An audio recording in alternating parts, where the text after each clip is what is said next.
R moins et R plus. Donc c'est compris.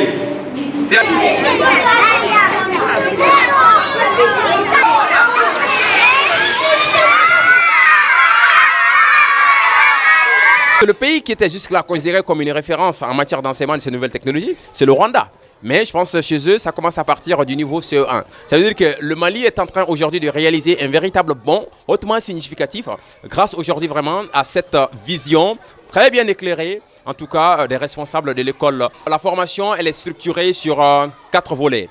Le premier volet est axé sur la robotique, le deuxième porte sur les systèmes embarqués, le troisième volet porte sur les objets connectés et le quatrième volet maintenant porte sur un volet qui est beaucoup plus pratique et qui touche à l'intelligence artificielle. Nous avons jugé utile, très crucial, d'évoluer avec le monde.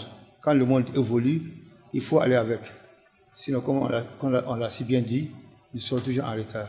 Voilà la raison principale qui nous a poussé au moins à faire appel à Zégué pour l'enseignement de la technologie dans notre école depuis le bas âge aux enfants. Les impressions sont vraiment bonnes dans la mesure où depuis que nous avons commencé l'enseignement de la technologie depuis le bas âge, on a réalisé vraiment des progrès.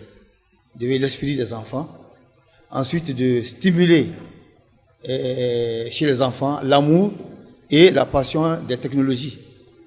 Nous avons également de favoriser la créativité et la générosité des enfants, surtout des apprenants, de maîtriser parfaitement les rouages des innovations technologiques et de contribuer à assurer un bon futur pour notre pays que nous croyons en train de toujours négliger ces innovations technologiques.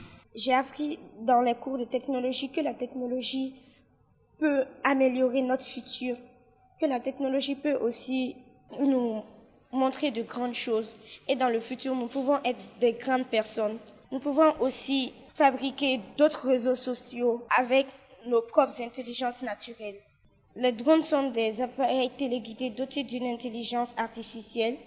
Monsieur Zégué nous a aussi appris que le premier drone a été lancé le 2 juillet 1917 grâce à un programme informatique. J'ai découvert aussi qu'on pouvait créer plein de robots de toutes sortes.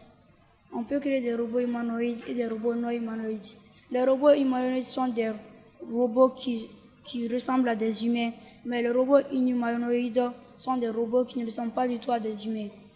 Il m'a aussi fait comprendre qu'on pouvait créer des robots avec des cartons. Il suffit de mettre des moteurs et les autres trucs qu'il faut, les fils. Et puis dans l'aéronautique, j'ai compris plein de choses sur les avions. J'ai compris aussi que chaque 1 km, un avion dépense 10 litres de kérosène. Vous allez suivre au même moment que moi, c'est compris?